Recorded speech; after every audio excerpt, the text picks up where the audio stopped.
Joy Behar calls her a 10.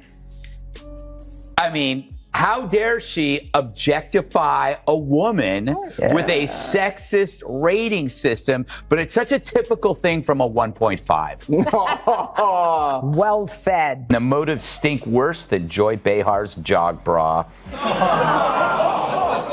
I mean, assuming she jogs. Oh, wait, there she is.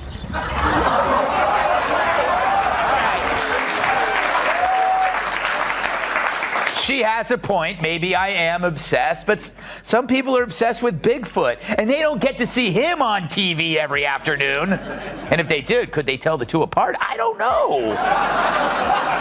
Joy Behar just got steamrolled by Gutfeld and Tyrus, and the spectacle was impossible to look away from.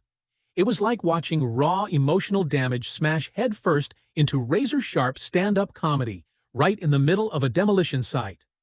Gutfeld took Joy's smug little grin and twisted it into a full-blown existential crisis, live, unfiltered, and brutally hilarious.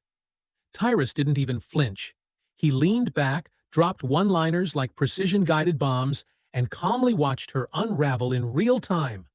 What's coming next makes even the fiercest roast battles look like awkward therapy sessions gone horribly wrong. Let's dive straight into the wreckage.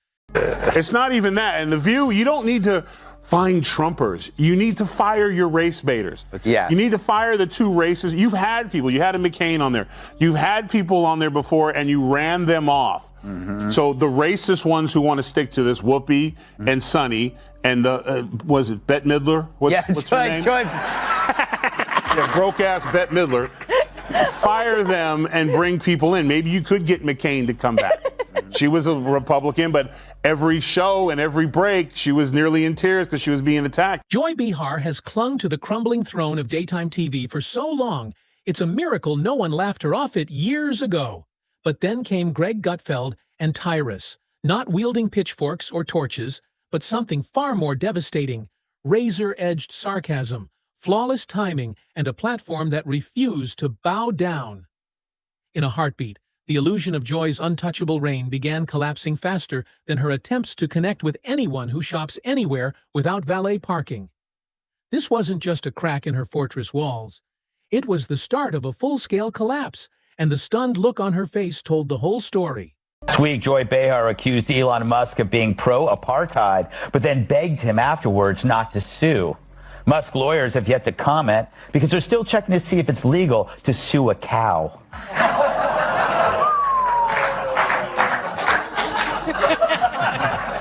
Shots fired. Just a legal question. I don't know why it's so upsetting. I don't make the rules in this country.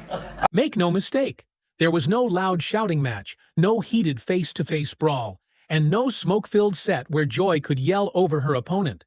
This wasn't a debate at all. It was a surgical takedown broadcast for the entire world to witness. Every strike was deliberate. Every jab landed with precision. And the most brutal twist? They didn't even need to bring the Queen herself to the stage. Her absence made the sting even sharper.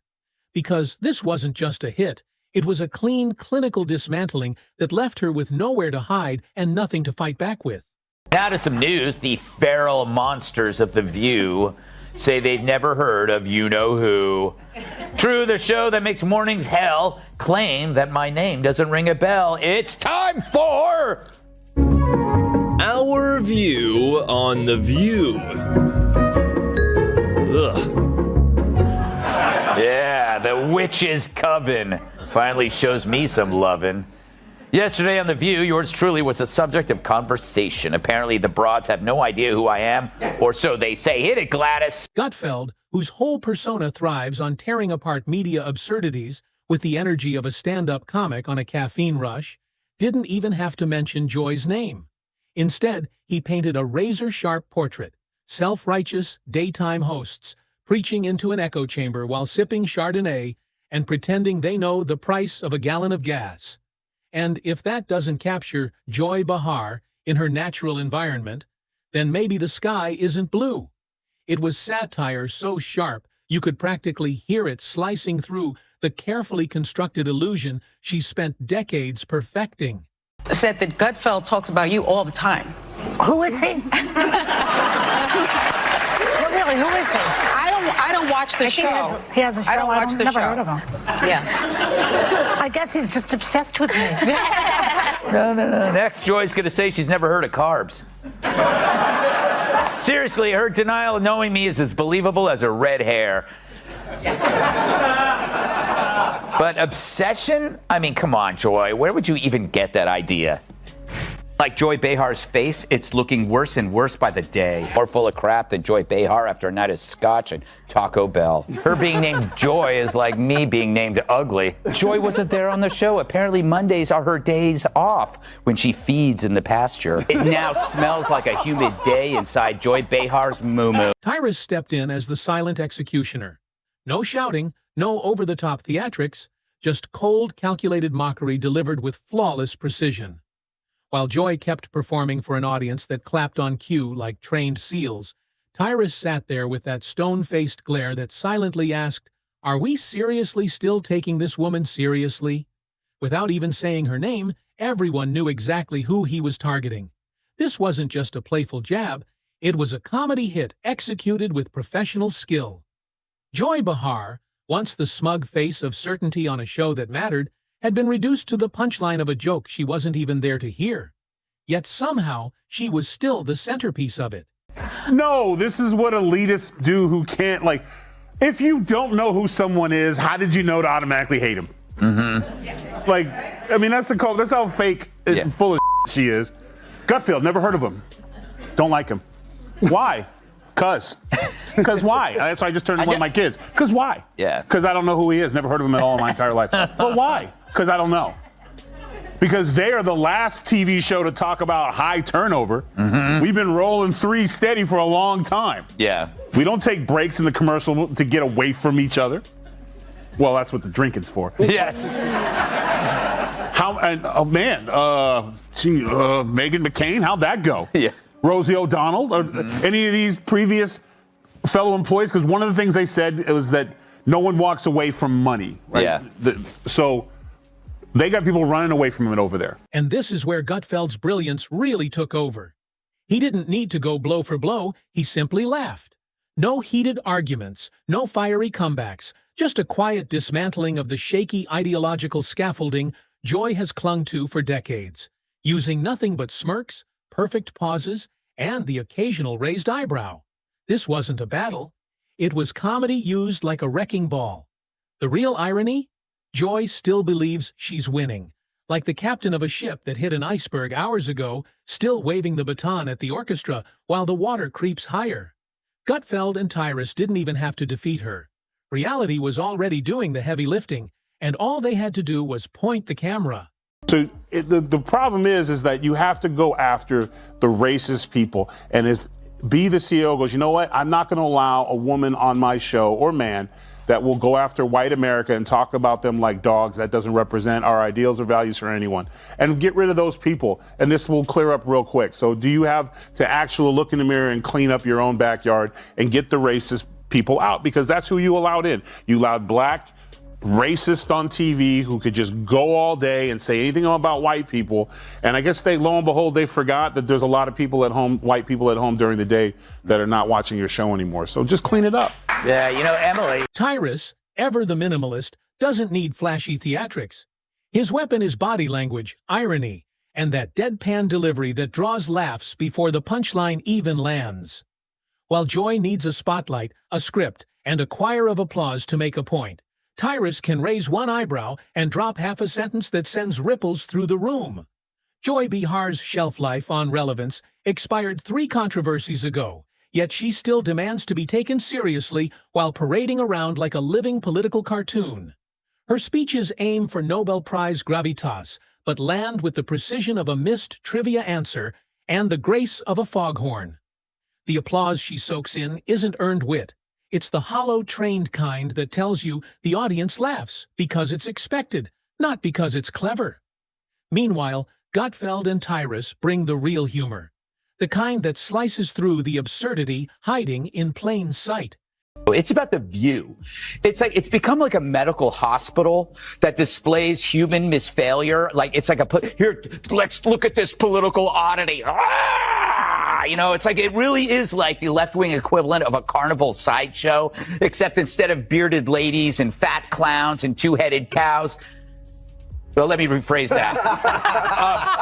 But The View is a victim of the sunk cost fallacy. You know, how can you now speak the truth when for years you've been telling lie after lie after lie? Now you're carrying this big bag of rocks around you because it's too harmful for their ego to admit that we really were dishonest. And they could be honest. All they would have to say is, look, we hate Trump so much.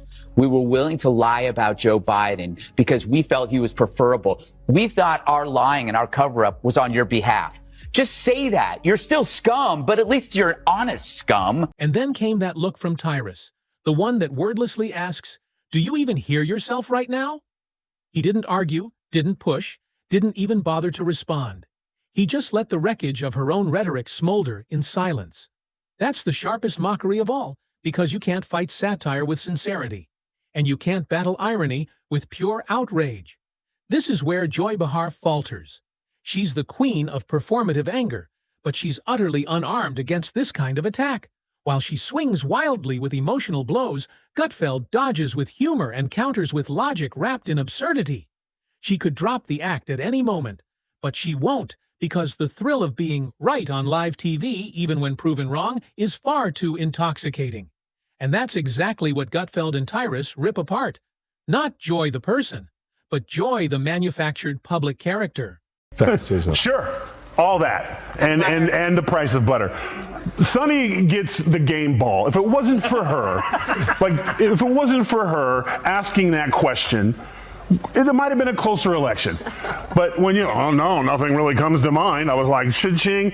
Listen, they're bitter, they're angry, they're entitled. They also should be. This should have been a reset for everyone who pushed lies and misinformation for the last. They called him Hitler, they call these things. America rejected them. And instead of coming back and saying, we lied, they instead are now doubling down. So let her keep doing it, because if she keeps that up, we're going to keep getting the Senate and probably the House and the White House, because people see right through your lie. It was like watching someone point out the emperor's wardrobe disaster without ever saying the emperor's name.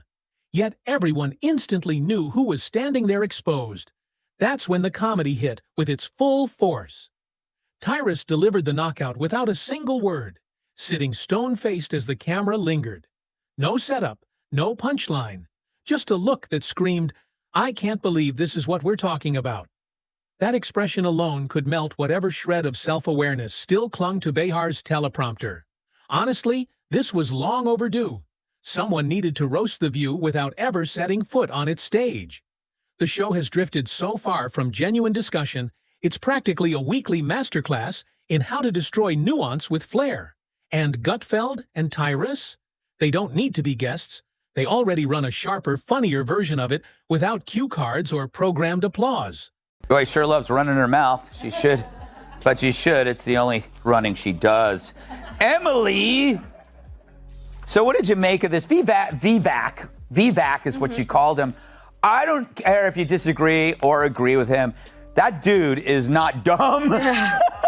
No, and that is what was so ridiculous. Everything that comes out of her mouth is ridiculous, but for her to make that kind of point about someone that we all know, that regardless how you feel about his politics or him running, that he is undeniably brilliant, is so ridiculous. While The View drowns itself in self-congratulatory applause, Gutfeld and Tyrus bring comedy with bite, and it's glaringly obvious which one audiences actually crave. One side dishes out endless lectures, the other delivers razor-edged laughter, and when people are sick of being talked down to, laughter wins every time. The biggest twist? Joy Behar wasn't even in the room for this takedown. While she sat perched on her swivel chair, waiting for some grand challenger to walk through the studio doors, Gutfeld and Tyrus were already roasting her legacy from afar, like overcooking a pot roast in a forgotten crock-pot. No invitations, no red carpet, just a strategic demolition from across the street. Gutfeld lit the fuse in his own studio, sipped his coffee, and watched the foundations of Joy's smug little empire tremble, while Tyrus sealed the deal with one blank stare and a snort that said more than any speech ever could. Here's Joy Behar talking about refusing to share a kidney. I find could it be friends bizarre. with a Trump supporter. I won't give them a kidney, but I could be friends with them. Hey, Joy, it's a kidney, not a pizza. Of course, she's kidding at first, but then she goes on to explain the moral foundation for her resentment, and it's the same one that drives all deadly ideologies. And that's what made it sting the most. Joy was expecting a fight, a rebuttal, maybe even a fiery split-screen showdown. Instead, she became the centerpiece of a roast, where the guest of honor didn't even matter anymore. Imagine building an entire persona around provoking reactions, only to discover no one bothers to push back now. Because the act is tired, the costume is worn, and the circus left town years ago. Worse still, the audience didn't even miss her absence. Viewers have moved on from overproduced, overacted moral lectures disguised as talk shows. They're turning instead to sharp satire, sly glances, and smirks that say more in seconds than 10 minutes of self-righteous monologue ever could. The View, once a midday battlefield for real ideological clashes, now feels like a glitchy wax museum, with hosts reciting prepackaged outrage and reheated talking points served like leftovers no one asked for. Sausage maker Johnsonville is recalling more than 42,000 pounds of pork sausage for possible contamination with plastic fibers. Fortunately, authorities were able to track all 42,000 pounds to a single location in New York City. Younger audiences aren't lining up to be scolded by millionaire hosts who mistake applause for credibility. They're not buying tickets to the same tired puppet show, especially when the strings are visible and the puppeteers are yelling at the crowd. Instead, they're tuning in to voices like Gutfeld and Tyrus, who roast the absurd with a smirk and a shrug. Meanwhile, Joy is still out there shouting at clouds, unaware that the storm passed years ago. Gutfeld reads the cultural forecast with a joke and a raised brow, while Joy shakes her fist at lightning as if she can command the weather. Spoiler: the sky isn't listening anymore, and neither is anyone else. So while Joy is likely prepping yet another segment where the panel nods in agreement before she's even finished speaking, the takedown is already history, without her even being in the room. Gutfeld and Tyrus didn't need her presence to roast her, just her habits, her reputation, and a show stuck in endless reruns. Now her throne is nothing more than a shaky stool propped up by a fading laugh track, surrounded by the dust of outdated takes begging to be swept away.